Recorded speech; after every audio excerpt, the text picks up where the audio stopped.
En el fango de Jaboc. Él era el tramposo entre los patriarcas, maestro, prestidigitador y ágil en el manejo de los pies. Se ganó la dudosa fama de conseguir lo que quería por las buenas o las malas, o de ambas maneras. 2 veces al repartir los naipes hizo trampa a su hermano lento de genio, Esaú, con el fin de ascender en el árbol genealógico. En una oportunidad cubrió con engaño los ojos de su propio padre, un truco sucio en extremo, considerando que los ojos de su padre estaban algo opacados y que el truco le aseguraría un regalo que no obtendría jamás por otros medios. Más tarde le quitó a su suegro lo mejor del ganado por medio de subterfugios, y cuando nadie lo veía, tomó a sus hijos y el ganado y se dio a la fuga. Sí, Jacob tenía la reputación de ser astuto y la merecía, según él. El fin justificaba los medios. Lo único que sobrepasaba su ingeniosidad era su audacia. Su conciencia estaba, a pesar de todo, lo suficientemente endurecida como para permitirle dormir, y sus pies eran lo suficientemente veloces como para ponerlo a salvo de las consecuencias. Es decir, hasta que llegó a un río llamado Jaboc. Allí su astucia le dio alcance.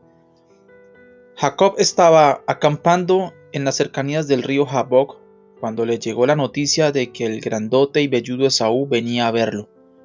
Habían pasado 20 años desde que Jacob había engañado a su hermano. Tiempo más que suficiente para que Esaú revolviera la olla que hervía de venganza. Jacob estaba en una situación difícil. Esta vez no le quedaban trucos de prestidigitador. Finalmente se veía forzado a enfrentarse consigo mismo y con Dios. A favor de Jacob está el hecho de que no huyó de este problema. A uno le hace preguntarse por qué. Quizá estuviera harto de escapar, o tal vez le cansara mirar al tipo deshonroso que veía cada mañana en el espejo. O quizá simplemente sabía que había hecho ya demasiadas cosas solapadas. Cualquiera fuera la motivación, fue suficiente para que le indujera a salir de las tinieblas, cruzar el vado de Jaboc solo y enfrentarse con los hechos. La palabra Jaboc en hebreo significa forcejear, y eso fue lo que hizo Jacob. Luchó con su pasado, con todas las medias verdades, con sus estratagemas y sus escándalos. Luchó con la situación en que se encontraba, como una araña atrapada en su propia tela de engaño y astucia, pero más que cualquier otra cosa luchó con Dios. Luchó con el mismo Dios que había descendido por la escalera en Betel para darle a Jacob la seguridad de que no estaba solo, aunque merecía estarlo. Se encontró con el mismo Dios que le había asegurado antes a Jacob que nunca quebrantaría su promesa, si bien nadie podría culpar a Dios si la hubiera quebrantado. Se enfrentó con él mismo que le había recordado a Jacob que el terreno preparado para él era suyo todavía. Una prueba más de que Dios nos bendice a pesar de nuestra vida y no a causa de nuestra vida. Jacob luchó con Dios durante toda la noche. En la ribera del Jaboc rodó por el lodo de sus propios errores. Conoció a Dios cara a cara, harto de su pasado y con una necesidad desesperada de un comienzo nuevo. Y porque Jacob deseaba eso con toda el alma, Dios honró su resolución. Un nuevo nombre le dio Dios y una nueva promesa.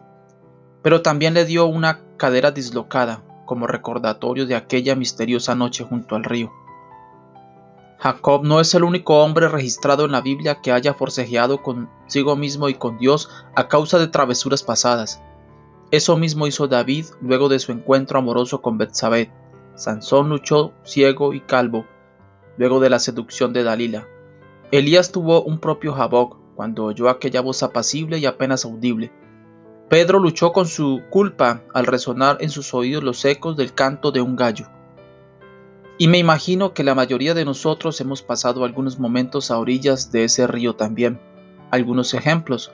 Contemplemos estas escenas. El marido infiel de pie junto a una mesa con una nota de parte de su esposa en la mano. No podía soportarlo más. Me he llevado a los niños. La soltera de 20 años en el consultorio médico. Las palabras quedan grabadas en su mente. El análisis resultó positivo. Usted está embarazada. El empresario, retorciéndose nervioso en la Oficina General de Impuestos. La revisión del estado de su cuenta ha demostrado algunas evasiones que no son lícitas. El estudiante ruborizado, sorprendido en el acto mismo de copiar las respuestas del examen de otra persona. Tendremos que dar cuenta de esto a tus padres.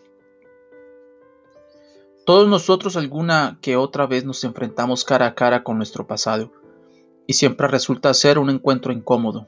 Cuando nuestros pecados nos dan alcance, podemos hacer una de dos cosas: huir o luchar.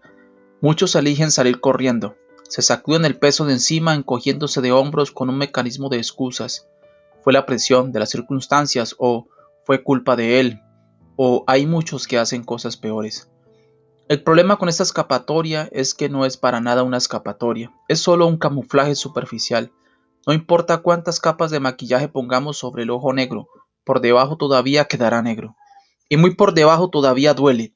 Jacob finalmente llegó a esa conclusión, por lo tanto su ejemplo es digno de imitar. La mejor manera de encarar nuestro pasado es ajustarnos los pantalones, arremangarnos la camisa y enfrentarlo con la cabeza en alto, no más agachadas ni chivos expiatorios. No más colorete ni coberturas, no más jugaretas. Necesitamos confrontarnos con nuestro Maestro.